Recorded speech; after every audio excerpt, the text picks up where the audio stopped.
So I'm just gonna play, watching my way, doctor play, watching my way, doctor play, watching my way.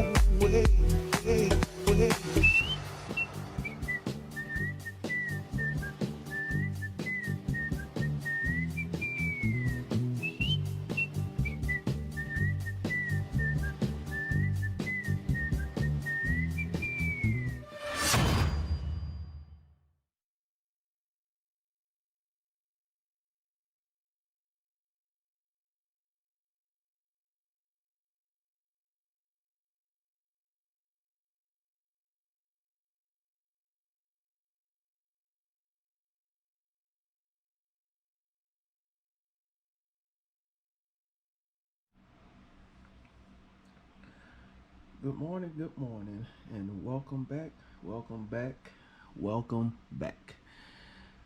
Well, guys, today we are going to put together a strawberry banana wine. I wanted to go with this wine because we're almost in the summer, pretty much. It's summertime. The kids are out of school, and I know that this is going to sit for about a year. So I want it to be ready for next summer, for those hot, warm months. This should be a very nice, simple, refreshing, classic tropical blend of strawberries and bananas. I mean, it's if you ever had strawberry in combination with anything like strawberry daiquiri, maybe strawberry and bananas on a Sunday or whatever, you kind of get this feel or that or those feels for this wine. Of course, since it's a fruit wine, you're gonna want to chill it. That's what I prefer doing with all my fruit wines, chilling them. You gotta excuse me, a little accent from where I'm from, but I'm gonna tell you what we will be using today. Uh, we have our white sugar. We have 3 pounds of white sugar. We have our bananas. I'm going with some very ripe bananas today. And guys, the riper the bananas, the more sugar content you get from them. Also, you get a lot of more starch content from your bananas. Um, and that could be a problem when dealing with pectin haze, because it's kind of hard to get rid of that starch, as far as letting it settle. But we will be using a little bit more pectic enzyme today.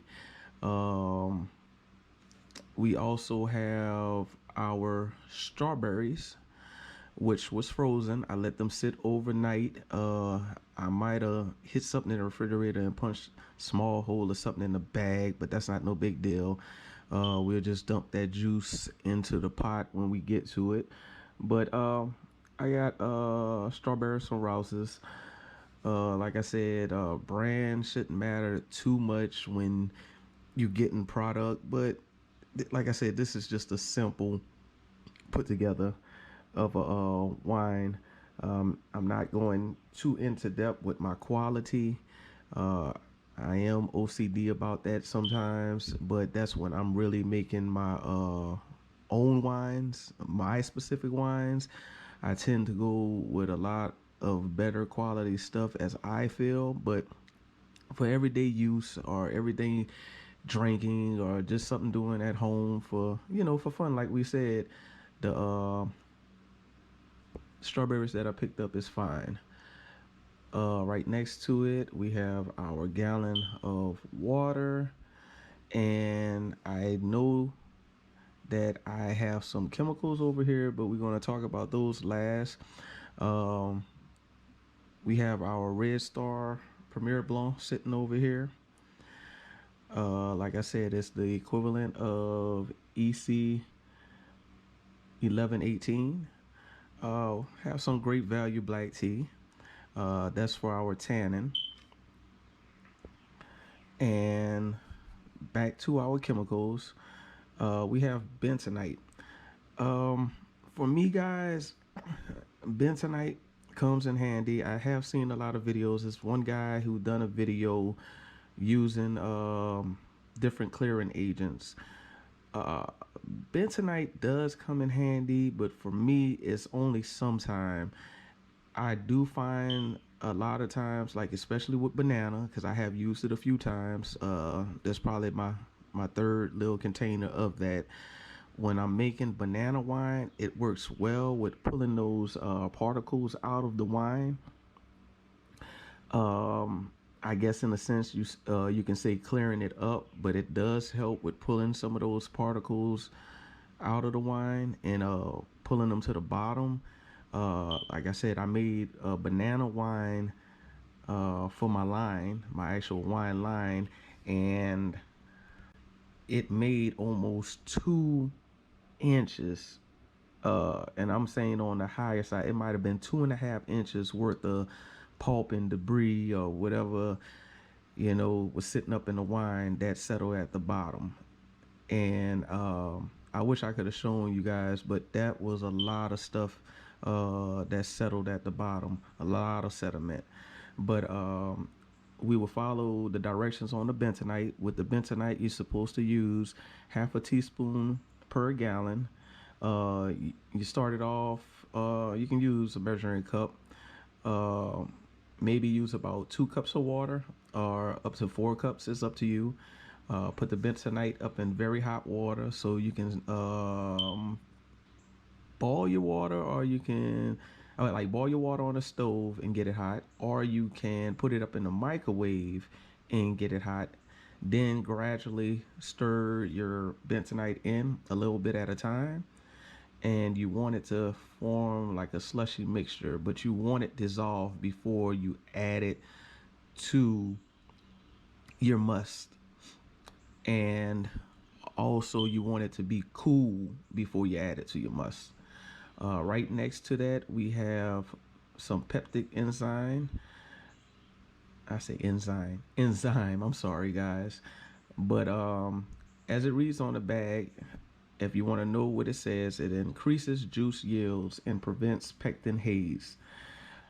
Directions: add half a teaspoon to a U.S. gallon of juice, or 1/10 teaspoon pound fruit 1 hour before the start of fermentation. Now, a lot of people usually put this in and let it sit like 12 to 24 hours, but once again, I just follow directions and I have done both. Um, I mean, I see the clarity when it does pull stuff out. And this is one of those things, like I said, preference. It's up to you what you decide you want to do. If you want to do it an hour, like they said, before you start your fermentation, that's fine. Or if you want to wait 12 to 24 hours, that's fine. Your choice. It's up to you. Like I said, I get a lot of my supplies from the brew shops. This one I actually got from a brew shop, along with the acid blend that's next to it. And the acid blend contains citric, malic, and tartaric acid. Guys, this is just a generic blend for wines. If you get more into depth of making wines, usually, especially for your grape wines and everything, this when things get a little bit more scientific, when you want to make sure your acidity is where you want it to be, where basically the taste of wine. Like I said, it's more of a science thing, and it does help when you're making wine. That's why you probably like the specific different grape wines that they have available in the market. But we doing fruit wine. It's just basically to add a little balance to your wine, making it. Uh, I know, like I said, when I start doing stuff, I really want to get into it, so I let you know ahead of time what I'm gonna do. Uh, Pretty much for this run, we're gonna take the skins off. You can leave the skins on if you want. It's no problem, guys. Um, you can wash them really well, and just like warm water, you can wash your skins off, rinse them really good. You can use like a little light dish brush if you want to scrub a little bit on the skins, just in case you think they have any pesticides or anything like that on there. A lot of times people say you can use the organic bananas, and that's fine too, because the organic bananas, they don't usually use pesticides on those bananas. But it doesn't matter. Like I say, you can just wash it. That's fine. Just take your time and wash it. Um, like I said, what I'm going to do is cut those bananas up. I'm going to take the skins off. Yes, it's going to affect the weight, but not that much. I always get a little bit more weight anyway. This is, like I said, this is 3 pounds of strawberries, and this is 3 pounds of bananas, and this is going to be per a gallon for this recipe.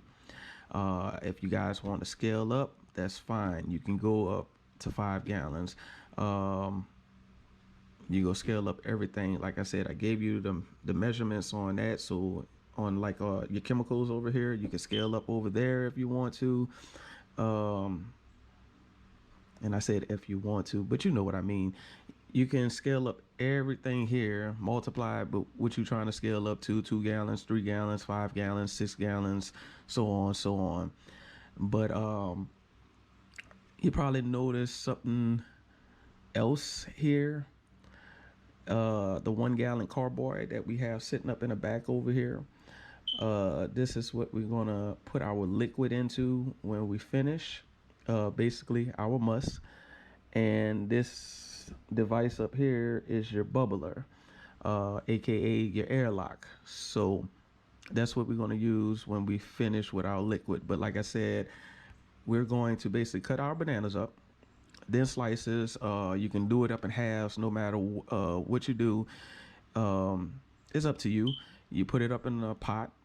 um, you're going to put your strawberries in the juice that they have from there up in the pot. We're going to dump our sugar in the pot, and we're also going to dump our gallon of water in that pot, and we're going to bring everything to a boil. We're going to let it simmer. Afterwards, after we bring it to a boil, we're going to turn it down to a low simmer, so pretty much the lowest setting on your stove, and let it sit for about, or simmer for about 15 to 20 minutes. And we're going to then let it sit in that state for, like I say, a few hours or whatever until it get cool. And then we're going to start adding our other stuff to it. Um, we are going to add our black tea at the same time. But what I usually do with that, with my black tea, I'm going to take some of this water from the gallon and put 2 cups of that water into a measuring cup and boil that and get that hot. Like I said, for that I usually use the microwave to get my water real hot, and then I take my black tea and put it in there, and I let it steep, like I said, for about 10 minutes. 10 minutes is fine. I said last time for the other video, we're using the black tea for the tannin. This time we're using acid blend. Like I said, I was using the limes before, but you can use what you want, guys. I'm using the acid blend because, like I said, I don't have no limes right now. I'm out of lemons. I do have lemon juice, but I didn't want to use my lemon juice that I have right now. I just wanted to substitute it with something else where I can show you that, you can mix it up, guys. It's your wine. We having fun. You're doing whatever you like to do. But anyway, I'm going to get this process started. I'm going to show you the ingredients in the pot when I get to it. But let's get this done. And oh, one more. Well, you know what? I'll talk about that when we get to the point of adding the yeast. But let's go ahead and get this started.